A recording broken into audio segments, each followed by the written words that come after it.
30,000 salary వస్తుంది. కానీ month ending కి అకౌంట్ లో జీరో. నిజం చెప్పు, ఇది నీకు కూడా జరుగుతుందా?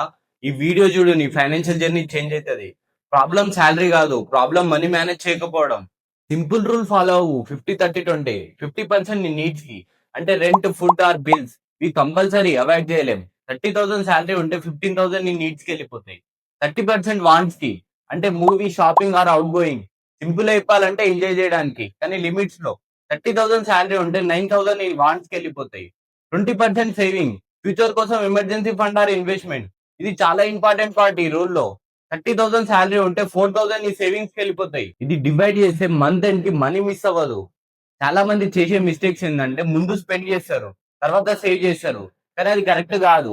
ఫస్ట్ సేవ్ చేయాలి, తర్వాత స్పెండ్ చేయాలి. ఫాస్ట్ గా లైఫ్ లో గ్రో కావాలనుకుంటే ఈ 20% సేవింగ్ ని 30-40% ఇంక్రీజ్ చేయి. అప్పుడే రియల్ వెల్త్ బిల్డ్ అవుతుంది.